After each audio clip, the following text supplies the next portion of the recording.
Hello everyone! In 2021, I uploaded Elevated, the development story of Super Smash Bros. Melee, to this channel. My primary goal was to weave together everything we know about Melee's development at the time into one documentary. Creators Turndown for Walt, Samox, and Ludwig each streamed the video on their Twitch channels and gave live commentary, for which I am truly grateful. Since that video, there have been a few key pieces of information that help fill in this story that I'd like to share with you. So today, we're going to go back and look at a few things that I missed the first time, uncover the now archived Hal Labs Diaries blog that documents some of the developer experiences that, to my knowledge, have yet to be covered on YouTube. Then we'll cover some of the discoveries Sakurai himself has revealed in the time since my first video, followed by an interview I did with Johnny Metz, formerly of Nintendo World Report, about what his experience was like at E3 2001 seeing Melee for the first time himself. Then we'll conclude with what happened just after Melee's development. First, let's start with a couple unused sound effects I didn't mention the first time. Zelda has two alternative audio files for Nehru's Love and Din's Fire, which can be heard here respectively. Huh? Yeah! Fox and Falco had specific dialogue in Japanese for when one would win against the other, a feature that would only be included in Super Smash Bros. Brawl. Here's Fox's, which translates to, "Don't worry about it, Falco." Falco. And of course, here's Falco's, which translates to, "Is that all you've got?" Pikachu and Pichu each have particularly ferocious unused audio clips, heard here. A placeholder sound effect for the Great Bay stage, likely originally intended for Tingle, remains unused and is simply an audio clip of Boo's laugh from Super Mario 64. The file name of Captain Falcon's side smash is sfxv_captain_firekick, which implies that he originally retained his original side smash from Smash 64 before it was changed in Melee's final release. Now to the hidden food in stages. You heard me right. You may have seen this before with the rice ball hidden on Onett and the sushi in Mushroom Kingdom, but were you aware of the strawberry on Yoshi's Story? Thanks to Chief Neef for sending this my way, and to Primal for discovering it in the first place. Seajag, also known as Barry Barrows, also discovered an earlier version of Melee's title screen with intelligent systems omitted. This remains on the disc, and there's actually even more to discover, and if you're interested in this, I recommend checking out the Cutting Room Floor's Melee entry. Now I'd like to share what I was able to gather from the Hal Diaries entries on the Hal Laboratory blog. These are just rough online translations, but nevertheless we can get a sense of some interesting stories about Melee from the developer's perspective at the time. Let's read through some of these together. Let's begin with the Sis Dolphin announcement series of posts where they talk about the unveiling of GameCube. First, the team discusses how technically impressive GameCube was when they initially saw the emulator or demo of it in action. It was highly secretive and protected in a locked room. At first they tried porting Sys64 libraries and code, but soon realized they needed to start from scratch and refactor their current project specifically for GameCube. They only had an emulator to work with in the beginning, which only gave them a fraction of the actual hardware's capabilities. By the time they finally got it, they described having to rush to create an impressive technical demo for Space World 2000, and they worked on the famous Meowth's Party demo. It took about 3 weeks of concentrated work to finish it, including working weekends.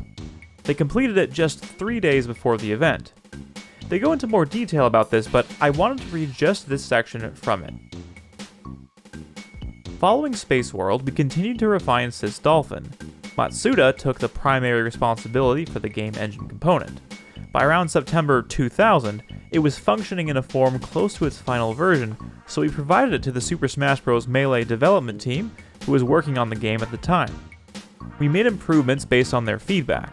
Finally, in April 2001, we reached the milestone of releasing Sis Dolphin 1.0 at the Nintendo GameCube Tool Seminar.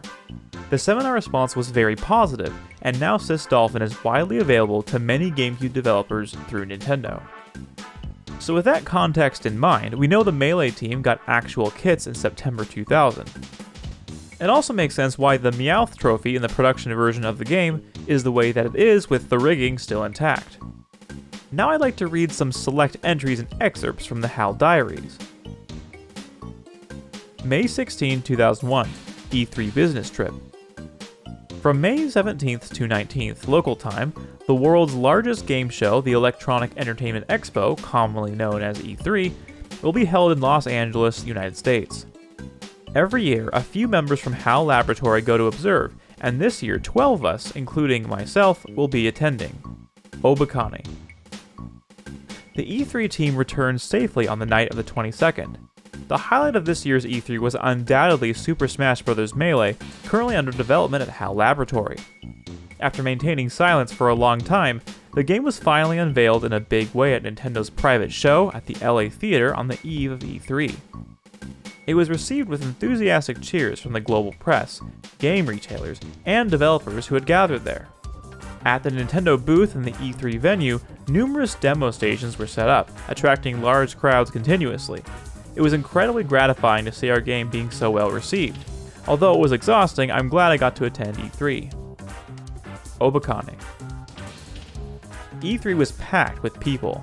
With poor eyesight and limited English, I could only feel the atmosphere, which was often drowned out by the noise and lights.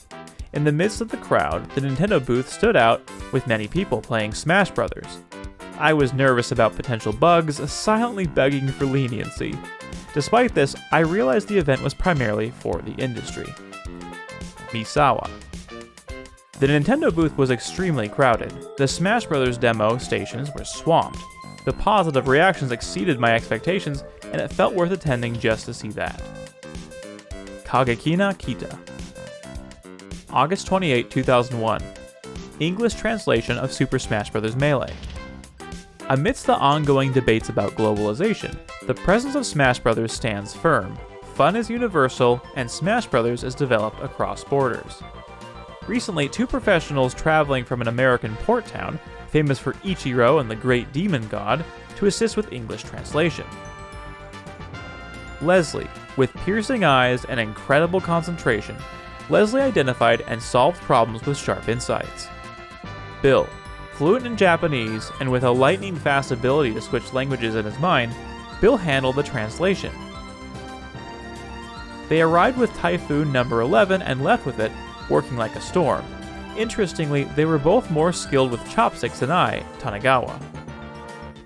In any case, Smash Bros. Is moving towards completion thanks to the efforts of such individuals. The power of people across borders brings borderless fun. Be sure to reserve your copy once the release date is announced. Tanigawa. Nintendo Space World, 2001. A little while ago, from August 24th to 26th, Nintendo Space World 2001 was held at Makahari Messe.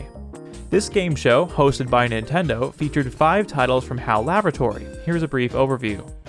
Super Smash Bros. Melee. Already announced at E3, this GameCube title featured the game event Premium Fight, which attracted thousands of participants, creating an incredibly intense atmosphere.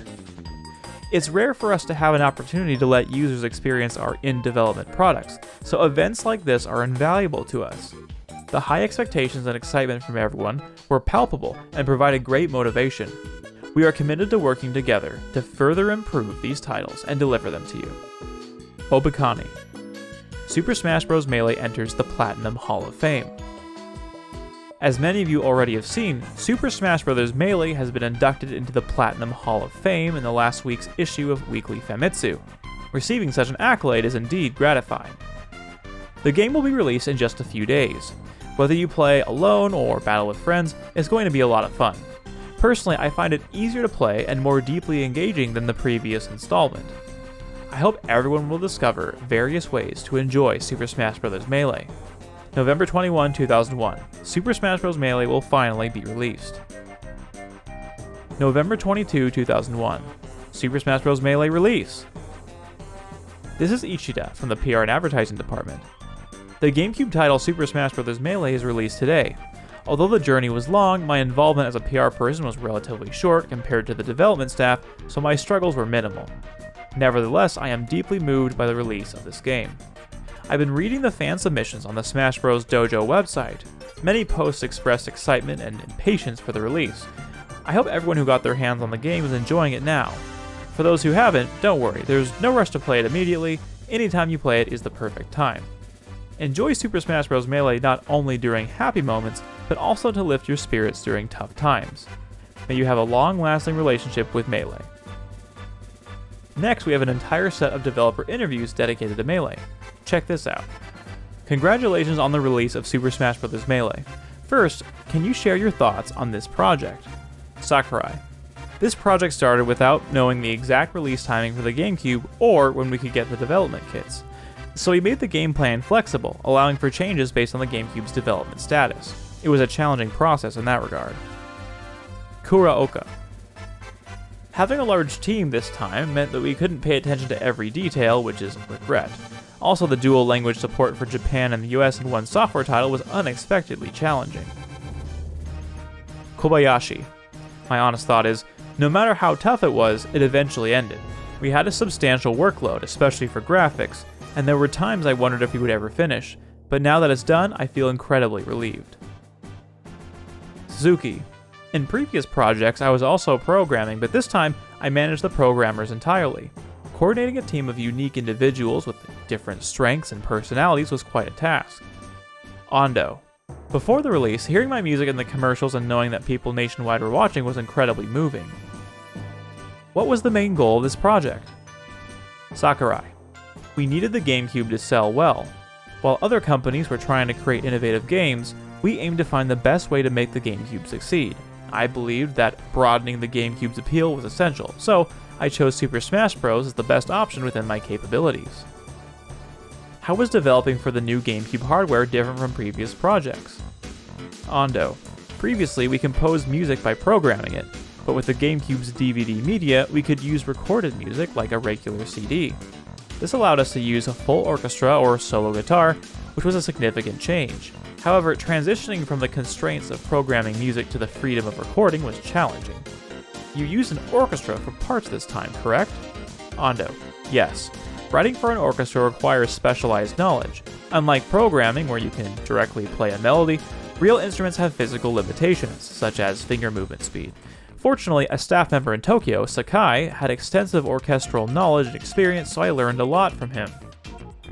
What about the design aspect? There was a mention of a substantial workload earlier. Kobayashi. Indeed, the scale was significant. We had about 10 3D modelers, 8 for motion, and about 20 people from Creatures Incorporated helping. Additionally, another company handled the opening movie. The project's success was due to the combined effort of all these people. What unique experiences did you gain from such a large project? Kobayashi. Meeting various talented individuals was the most significant aspect. Working with external talents introduced me to different methods and ideas. We also received character settings and data from the creators of the original characters, which was very inspiring. From a design perspective, what should players particularly focus on? Kobayashi. Personally, I want players to appreciate the overall graphics. The quality of the players, maps, effects, etc. is top-notch. Achieving this required everyone to improve their skills significantly compared to the previous game, especially given the GameCube's advanced hardware. How is the programming work divided? Suzuki. We had 15 programmers divided into teams for players, items, game systems, menus, and maps. While the dual language support was challenging, designing it to switch languages from the start turned out to be more efficient. Considering the project's large scale and short development period, what were the main challenges? Suzuki. Programmers worked until the very end, dealing directly with the final touches. Although this is always the case, this time was particularly intense, resulting in some people looking pale towards the end. What was the most critical aspect of programming for this project? Suzuki. The player section is the most critical, since it's what users interact with. While many modes and features are essential, the player control must be flawless. How did the new hardware impact the programmer's experience? Suzuki. It was both challenging and exciting. While some programmers faced new difficulties, others continued working on familiar areas due to their expertise. What is essential when planning a game or creating something? Sakurai. Always consider the user's perspective. Balancing different user needs without compromising on the overall experience is crucial. Even if it makes development harder, the user's enjoyment should always come first. This means considering the game as a product in the broader context of all entertainment and ensuring it stands out in the market. Thank you for all your time and insights. December 4th, 2001. Platinum Hall of Fame Champagne. Last weekend, we received an extra-large bottle of Dom Perignon from the editors of Weekly Famitsu. This was in celebration of Super Smash Bros. Melee being inducted into the Platinum Hall of Fame and their new game Cross review. Thank you very much. The size of the Dom Perignon was impressive, but seeing Super Smash Bros. Melee engraved on the platinum-colored metal was truly moving. We plan to open this champagne at the team's celebration party. Now let's talk about what Sakurai has revealed in the past several years that sheds additional light on Melee's development. Unless you've been living under a rock, you may be aware that Sakurai has been uploading on YouTube on his Masahiro Sakurai on Creating Games channel. These videos have not only provided invaluable insights about the game industry and making games, but also reveal some development details about the key video game titles he's worked on. While they don't go tremendously in-depth, we do get glimpses from a few things we didn't know before. For starters, we were able to see part of Melee's design document, which showed a concept for the then upcoming GameCube controller with a jog dial. Presumably GameCube's controller design was not finalized at this point, so he included this suggestion in Melee's design document for a more tactile input option. Here's the clip from the video. 時折、任天堂の新機種が開発中である際、その機能についての提案を求められることがありました。ゲームキューブが開発されたり、スマブラデラックスを企画している頃からたびたび私が提案していたことなのですが、コントローラーについて要望が一つありました。ホイールが欲しいです。昔風に言えばジョグダイヤルとか。今でこそマウスにはホイールが標準的についています。ブラウジングなどをしている人はその便利さはわかると思うのですが、もしゲーム機にホイールがついているとメニュー選択がものすごく便利になります。またクリック感のあるホイールがあれば嬉しいとも当時思ってました。ゲーム遊びですからカリカリっと手応えがあることでより実体感が出ることでしょう。We also got our first glances at the actual opening movie concept art sketches drawn by Sakurai at the end of 2000/beginning of 2001. We also get some more thoughts from him on explaining his regrets about Melee's design and what went into Brawl's development as a result. より良いところを狙って作るというのは一緒です。それと前作スマブラデラックスはスピードが速く極めようとすると操作難度が極めて高いため初心者には難しすぎました。これはより高度な操作を求める上位層やその観客には良かったんですがカジュアル層には厳しすぎます。それによって検証になった選手とかもいましたしね、美点でもあるし反省点でもあると思います。少なくとも Wii はカジュアル層に向けたゲーム機である側面もあるのでスマブラデラックスほどマニアックにすべきではないと考えました。 Wii リモコン横持ちへの対応などもありますしね。同じく高度な操作は当時のオンライン対戦では受けきれません。操作密度が高ければそれだけ駒飛びも目立つでしょう。当時の実機ですしね。よってゲームのスピードは抑えめ。比較的カジュアル寄りの調整になっています。As of the upload date of this video, Sakurai hasn't stopped uploading to his channel yet, but the end is in sight. With well over 200 videos already, it's amazing how much content he's made in a relatively short amount of time, and I'm thankful for any behind-the-scenes information he and any other former Hal Labs devs are willing to share. To close out this section, I thought I'd share some of the early news articles from around the time of Melee's launch as well. Here are some of the highlights. From Nintendo World Report on March 7th, 2001 by Mike Skellins. Super Smash Bros. 2 confirmed. Here's how we know. Hi, IGN crew. I'd like to know what the possibility is of a few of the following games to make it to GameCube.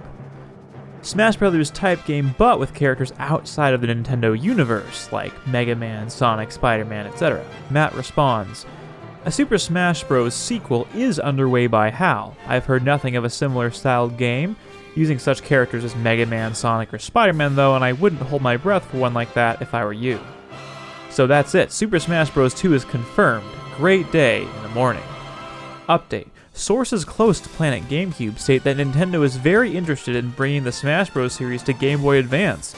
Yippee! Smash sequel. Returning so soon just to annoy Rick Powers, Louis the Rumor Cat has his take on the next Smash Bros. Game. Hal is working on a Smash Bros. Sequel for Nintendo GameCube. It is also making a Game Boy Advance version of the game. Here's another one. Also, we here at PGC are hearing that a Game Boy Advance version is being heavily considered, though it'd probably just be a port of the N64 version. Okay, so Planet GameCube Share Thing doesn't like WMV files, but you can't keep the truth down. These links will take you straight to the Windows Media videos of Super Smash Bros. Melee with close-ups of both Mario and Bowser. It may look like pre-rendered FMV, folks, but it's not, trust us. We've played it.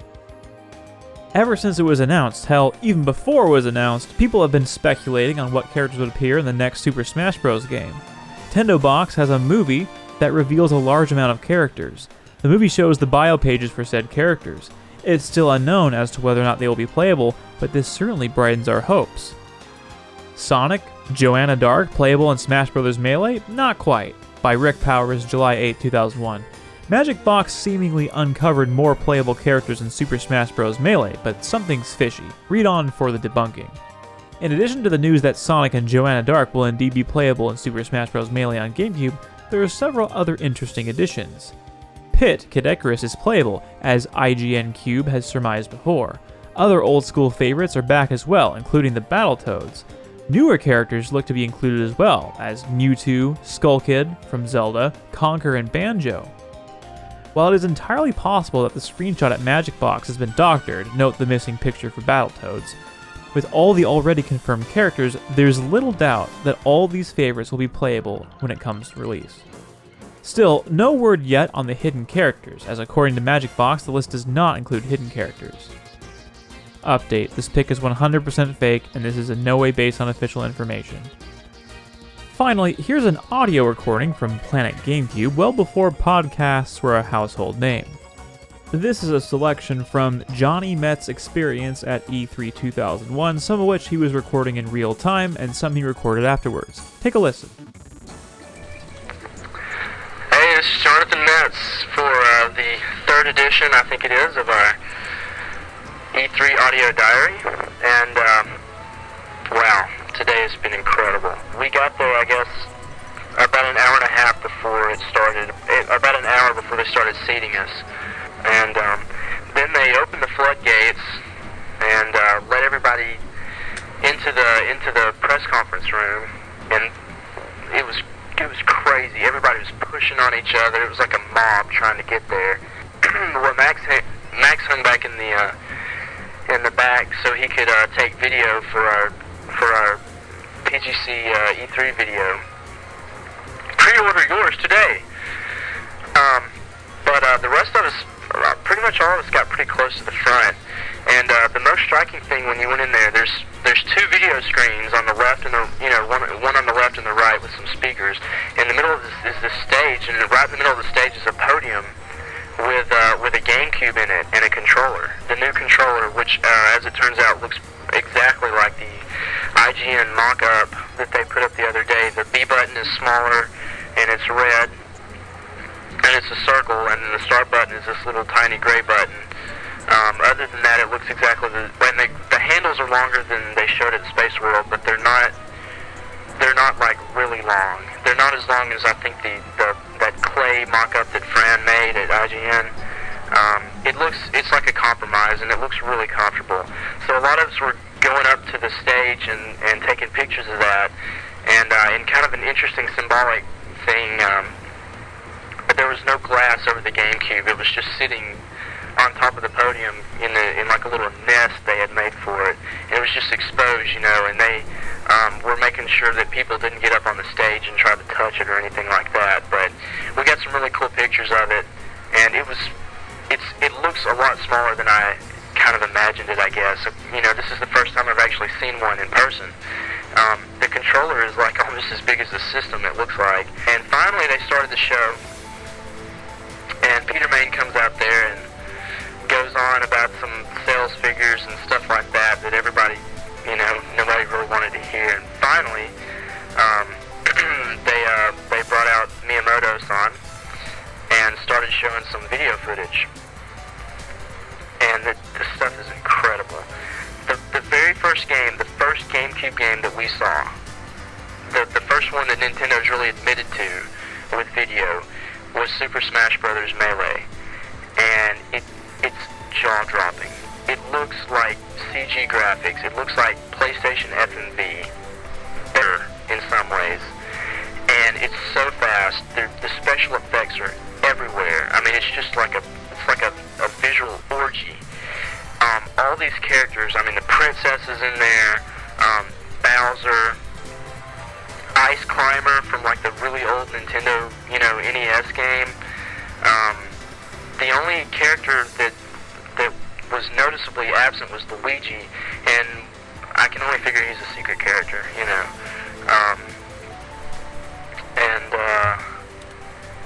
Smash Brothers was incredible. They showed probably more video of it than any other game, and it just looks amazing. It's hard to even describe, because I mean, Smash Brothers on N64 is incredibly fun, but the graphics aren't that impressive, I mean, they kept it pretty simple to make the frame rate really good and all that stuff. This GameCube Smash Brothers, it had the best graphics of any game they showed, and that says it all right there. And all three of those games, the Smash Brothers, Luigi's Mansion, and Pikmin, are going to be playable tomorrow. They showed a lot of second-party games after that. Donkey Kong Racing, which is of course the sequel to Diddy Kong Racing, actually looked really good, but it wasn't up to par with like Smash Brothers. That's the graphical king of all the ones they showed. It just blew them all away, in my opinion. Hey everyone, this is Jonathan Metz clocking in for the fourth and final edition of my audio E3 diary. I wish I'd gotten to do this more during the show, especially after the first day, but things were a bit hectic, as I'm sure you all know. But needless to say, the show was fantastic. I thought I'd say, just a few things about how the show was overall and what happened while we were there.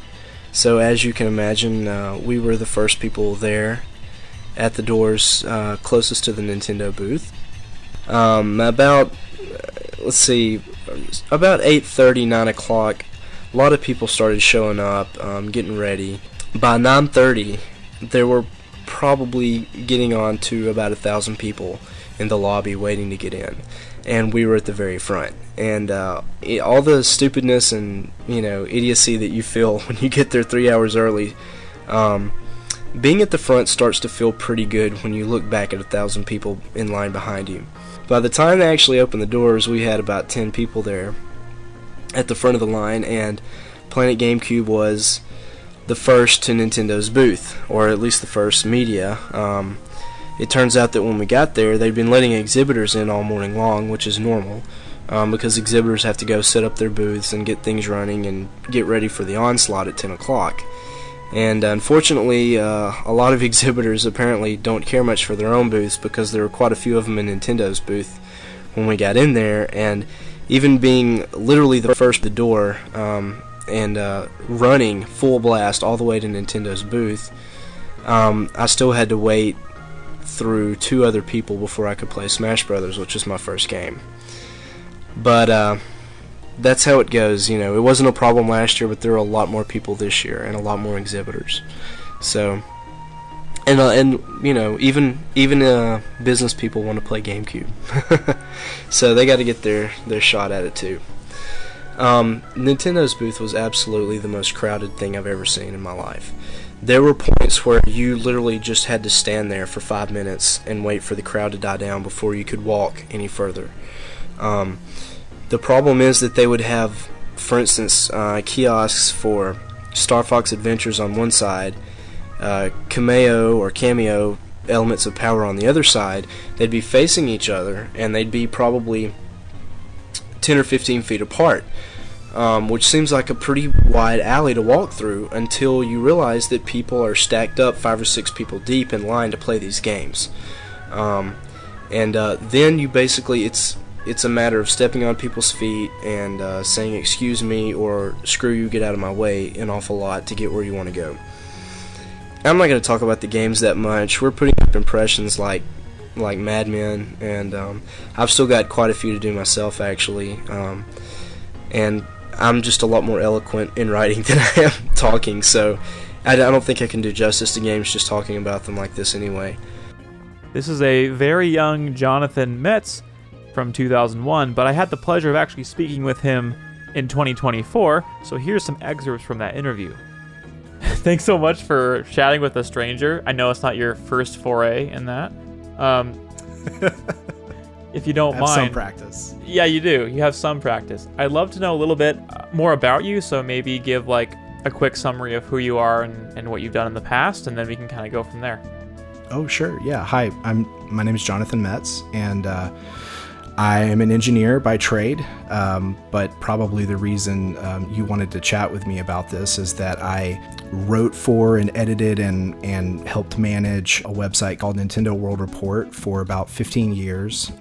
And before that time so I started writing for Nintendo World Report in its original form called Planet GameCube, and even a little bit before that, going back to 2001. So yeah, I was around when Melee first debuted.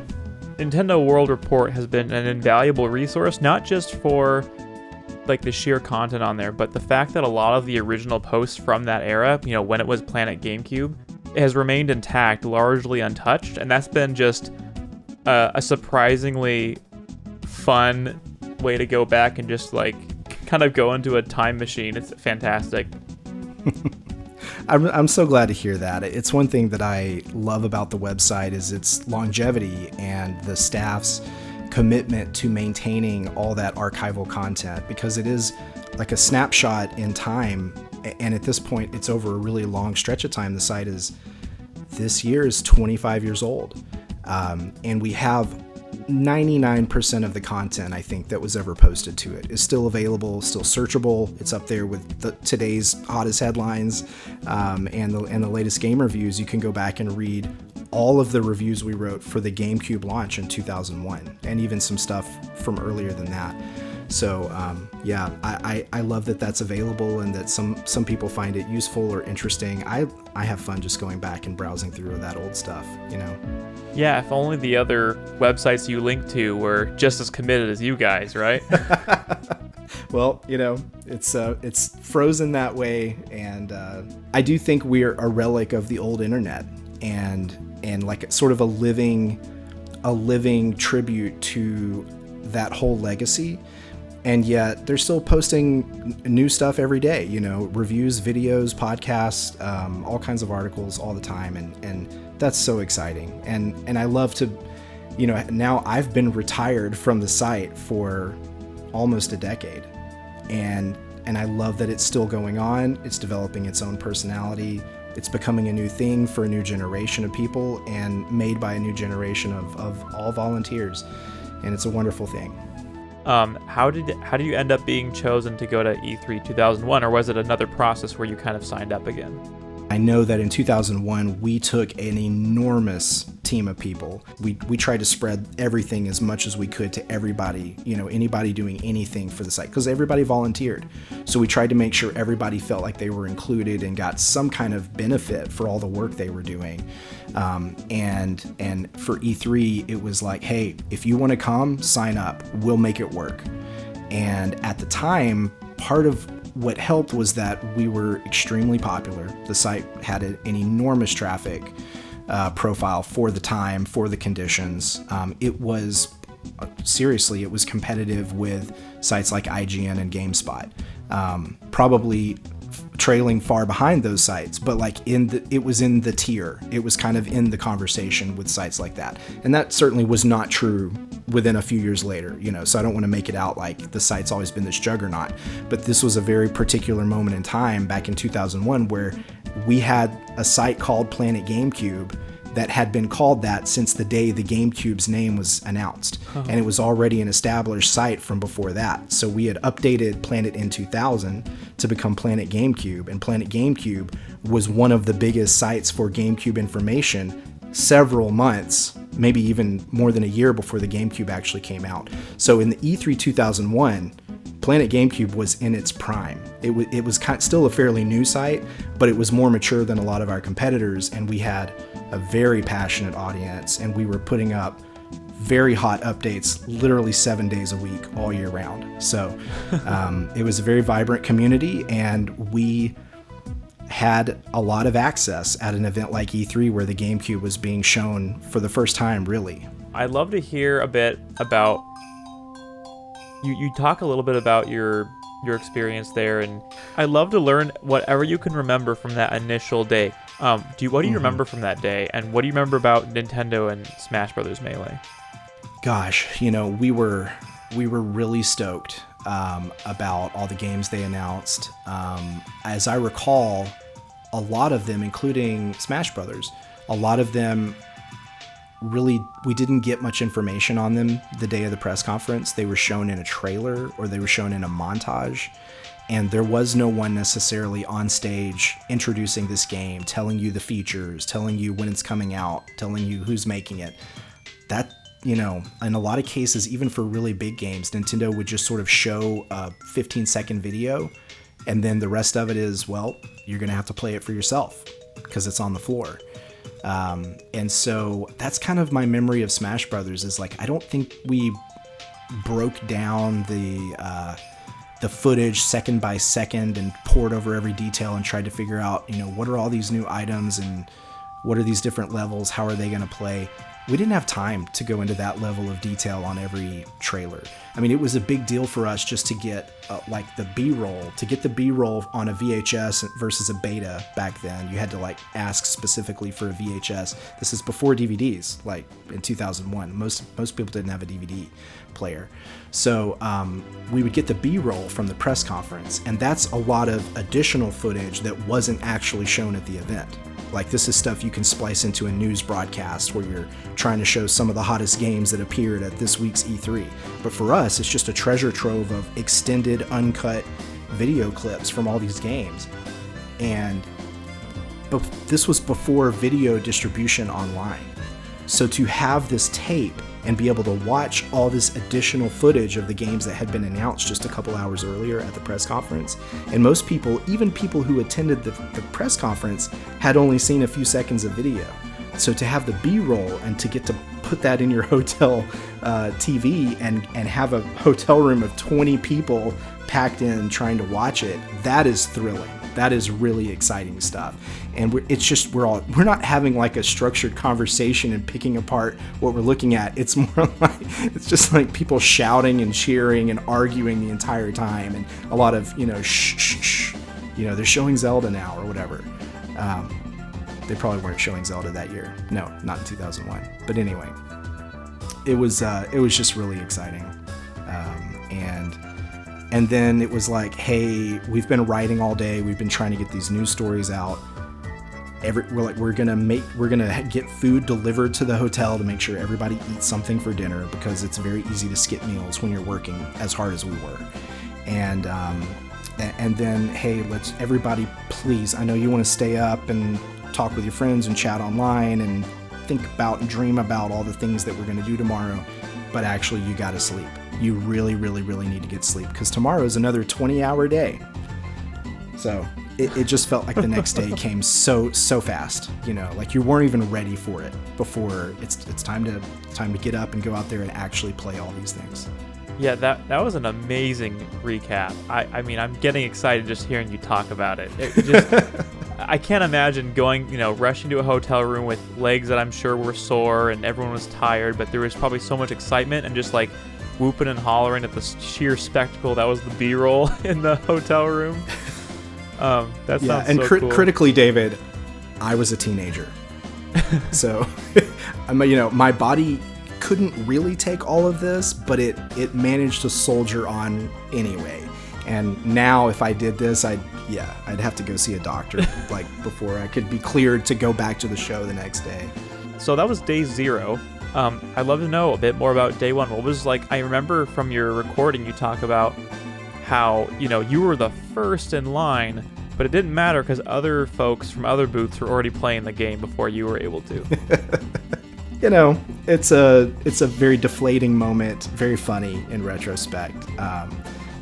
And I gotta say, I was really curious to play Melee, because we had seen the footage from the day before, and especially when you looked at the B-roll, you started to get a sense of the increased scope of that game and the variety of art styles that they were pulling off on the GameCube that you really couldn't try to do on the N64 in the same way.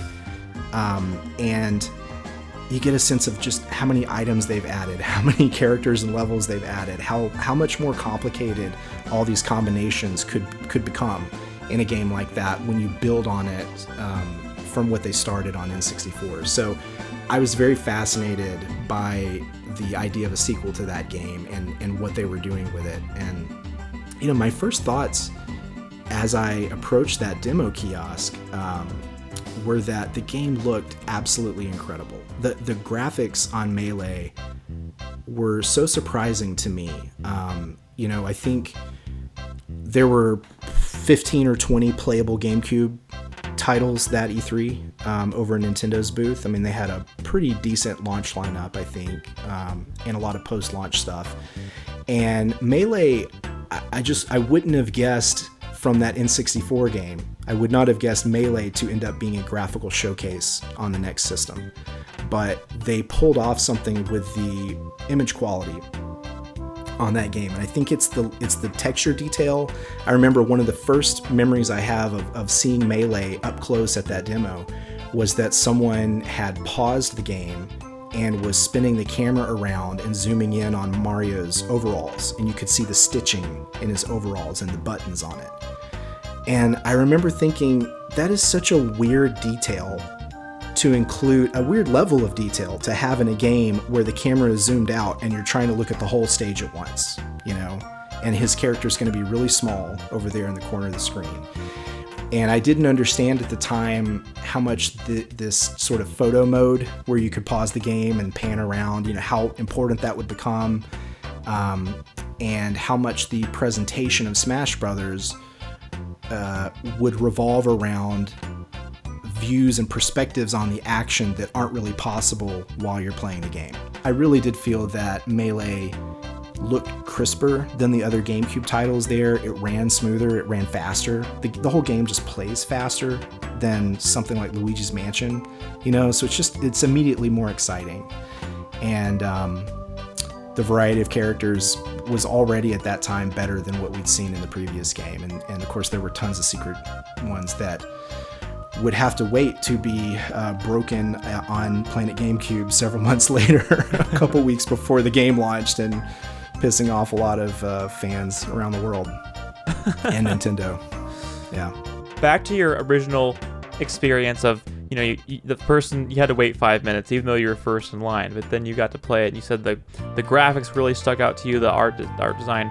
Can you describe, do you remember anything about the booth itself or how it felt to pick up a GameCube controller for the first time or any of the things like that? Yeah, the booth at that year, I remember pretty clearly that it had sort of a central area with a lot of TVs set side by side. And that's pretty typical, just rows of kiosks to fit in as many people as you could. But there was an outer ring, sort of near the outer boundary of Nintendo's booth that year, where they had theater rooms that were cloaked in, they're not true rooms, they're not truly structural, but they were basically booths, sort of, like the size of a small room. And they had them cloaked in big black cloth to shut out everything from outside. And for that reason, it wasn't really clear that they were there or what they were, or that there were games inside, because you couldn't really hear them and you couldn't see what was happening inside. But I happened to notice someone coming in or out of one, and I thought, hey, what's that? And so I slipped in there, and it's sort of like a private game demo within Nintendo's much larger booth at the show. And I think it's one of those where I played Smash for the first time. And so even though it's a big, loud event, tens of thousands of people milling about, and a lot of them concentrated literally in the area where we were, over by the Nintendo and right next to it, the Sony booth. But in this little pocket of quiet, relative quiet and darkness, you could really focus on the game, and you could have a quieter conversation with someone doing the demo for you. So I think that was the setting in which I played the game for the first time. And you know, my feeling on it was, wow, I can't believe I'm finally holding this controller. I don't know what to do with these buttons, or why is the shoulder button analog when it just brings up a shield for my character? I don't know what's analog about that. I mean, there were a lot of really basic things to figure out that it's a little hard to appreciate now looking back on it. But yeah, you know, I remember thinking that Melee felt so much faster than the original game, and the characters sort of felt like they jumped higher and they fell faster, and they dashed around more, and oh wow, there's a whole extra special move for every character. So there's just going to be a lot more to remember and to figure out how do I build my tactics around all this. And yeah, you know, those were the kind of thoughts that I would have been dealing with. My first impression of Melee was just, gosh, this came out of nowhere. You know, the first game wasn't even that old, and it seemed already they had far surpassed what they were trying to do with the N64 game.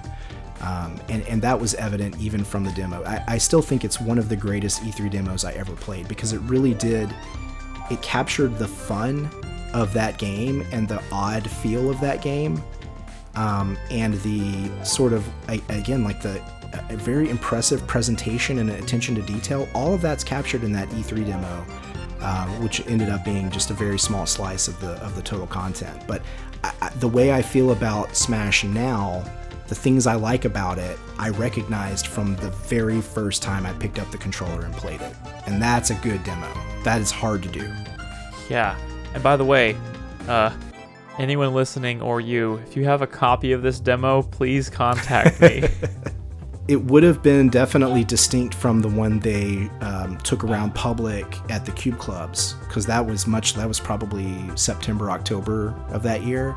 And I remember that being a much bigger demo where they had Zelda and Sheik, and Samus was in that demo. A lot of characters had been added. So the E3 demo was really much more limited, and I think that was the first time it was playable. Yeah. I'm really interested. What was the crowd like? What was everyone around you like in that environment that you can remember? Oh my gosh, I don't remember the crowd a whole lot. I mean, it is such an ocean of humanity when you're at those E3s. I always had the feeling like you can't really look at someone's face for too long because there are too many faces. You know what I mean? Like, my brain wants to try to remember what people look like and what they're wearing and what's the name on their name tag and all this stuff, and there are too many people there for you to possibly remember or even process it all. And so it's kind of like when you live in a big city, you know, at some point when you have to get used to the crowds, and you just sort of have to learn to navigate through them to where you're going and try to respect other people on the way. But like, I'm not really paying that much attention to the people around me because it's overwhelming. And the sound, gosh, in those days, now Nintendo's booth was one of the best places to be for sound, but if you walked to the other side of that room, or if you went over to South Hall with all the third-party publishers, it was deafening. It was louder than a rock concert in there. What? It was like several rock concerts happening at the same time, and they're trying to drown each other out. Because the convention wasn't enforcing any kind of rules about volume, about, you know, flashing lights back in those days. I mean, a lot of it was competitive spectacle. You know, 2001 was probably around the time that Activision had an entire skating half pipe built up in their booth, and they had Tony Hawk and other people dropping from cranes at the ceiling of the building down into the pipe, and doing tricks there with like Konami and EA's booths and Ubisoft blasting all kinds of crazy stuff around them while all this is going on. And that was an environment that most people couldn't really stand to be in for very long. Like, you had to go in there and do your business and then go somewhere else. It's just too much. I say all that so that you understand that when Nintendo provides all their hottest demos in private theater booths where you can go inside and sort of close a curtain behind you, it's miraculous. Like that is a place you want to be. You want to stay there. You know, you want E3 to be only that once you've experienced it. Oh my gosh. There's probably so much more to say, but I don't want to take up too much of your time. I guess looking back, what's your most vivid memory of, you know, maybe something specific about Melee and then just more broadly E3 2001 that really sticks with you to this day? My memories of the show at large are really complicated because it was the first time I met so many people, the first time I did so many things. It was so big you had to live it to appreciate it. I mean, it really an incredible moment in my life, and some really cherished memories from E3 2001. About the game in particular, I guess, you know, like all those super detailed thoughts that I had about playing Smash that year are written down and still online, or maybe even I spoke them into a microphone at some point. But I guess looking back now, the thing that I kind of take away was that Smash Brothers went from being a game that I honestly definitely did not expect that it would get a sequel. I didn't know really what I would want in a sequel to Smash other than like very obvious stuff like, yeah, just put in more characters, you know, but like nothing. I couldn't have imagined the kind of overhaul and expansion that they did for it. You know, it was striking.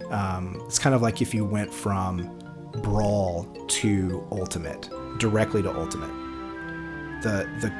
It's just like, whoa, what happened? How did we get here? You know, Melee just felt like, wow, this is the premier launch title. Presumably at that time it was presumed to be a launch title. Turned out to be not quite, but it's like, where did this come from? Like it was pretty much a consensus game of the show for Nintendo at E3, and you know, it's a game that we didn't know existed a day before the show. We didn't know that game existed, and all of a sudden it feels like the highlight of their E3 showcase, and turned out to be one of the biggest selling games of the system and of that whole generation, and really the true start, I think, of a massive franchise that's still going today.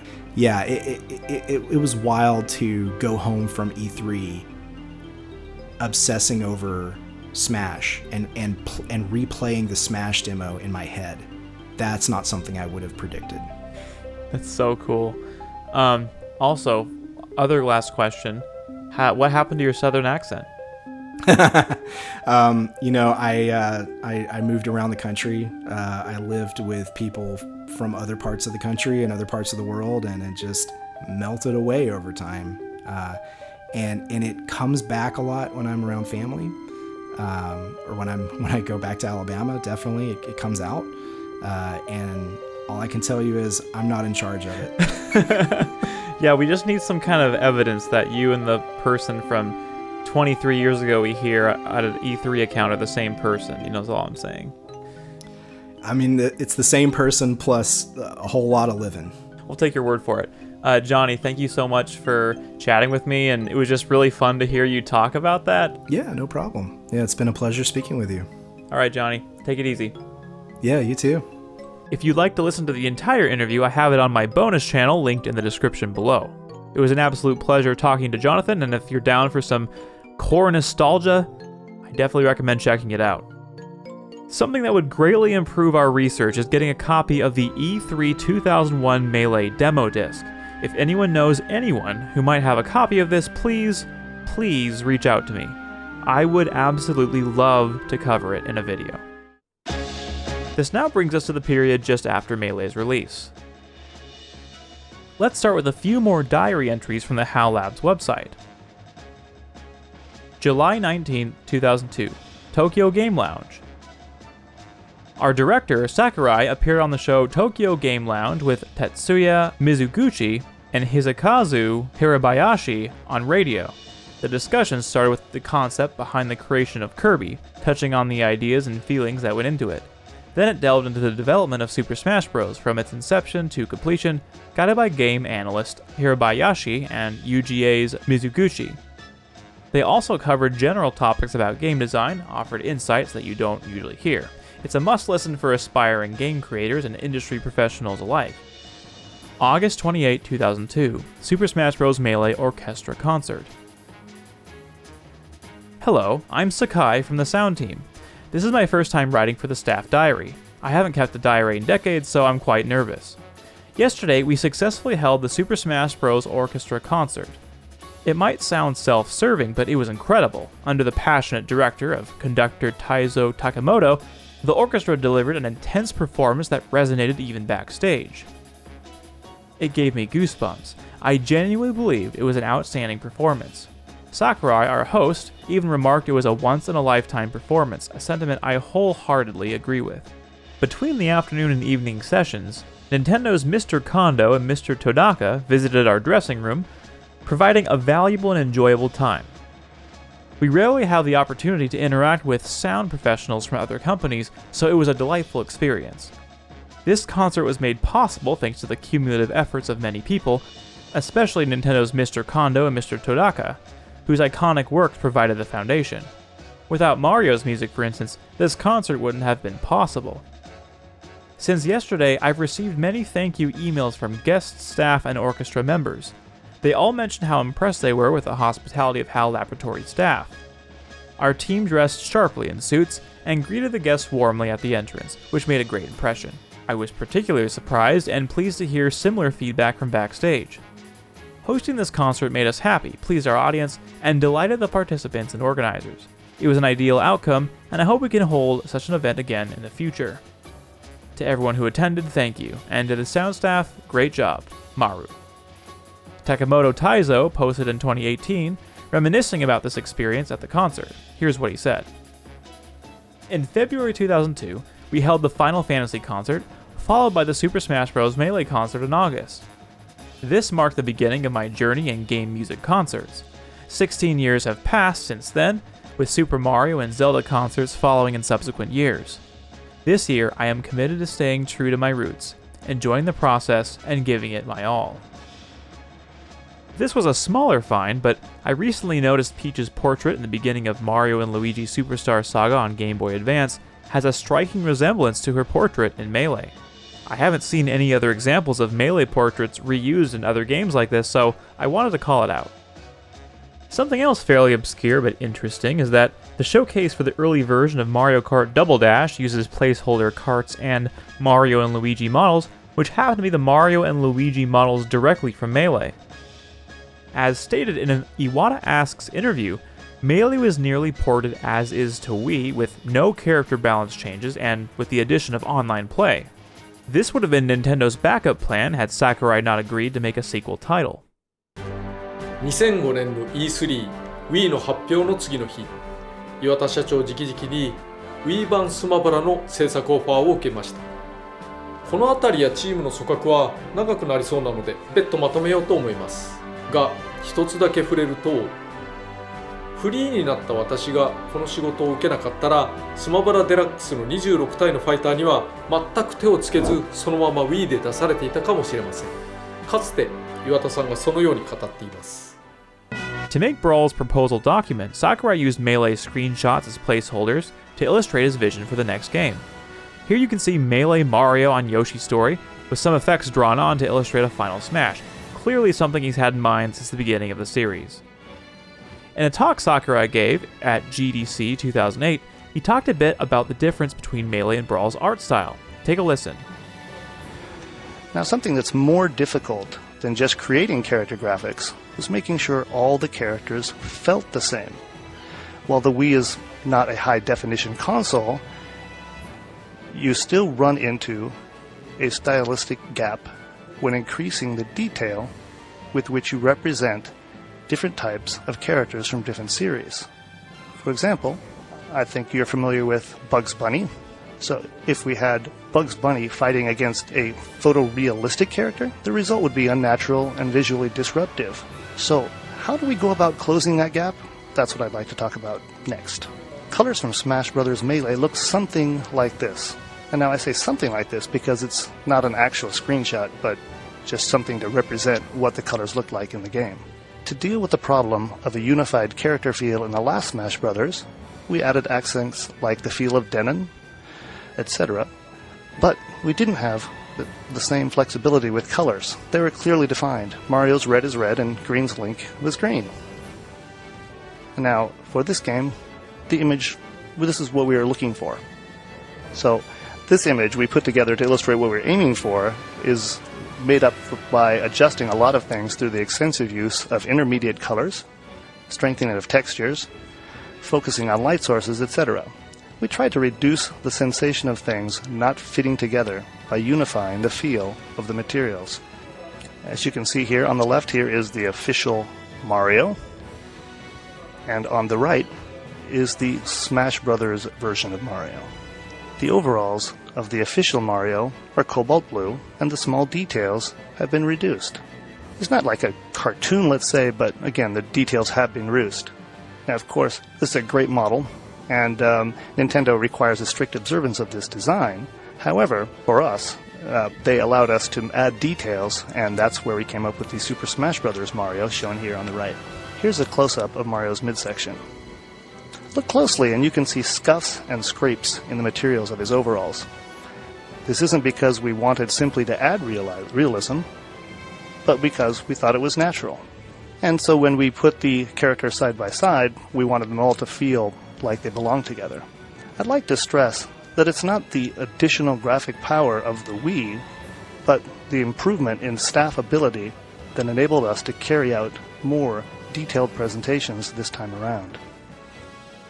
You can see a version of Ocarina of Time Link with Brawl-styled textures. Pretty interesting. You can also see a simpler version of Brawl's battlefield stage and background with more vibrant colors. I hope you enjoyed this trip down memory lane. If you enjoyed it, as always, please like, comment, and subscribe to the channel if you are able. Thank you so much for watching, and God bless.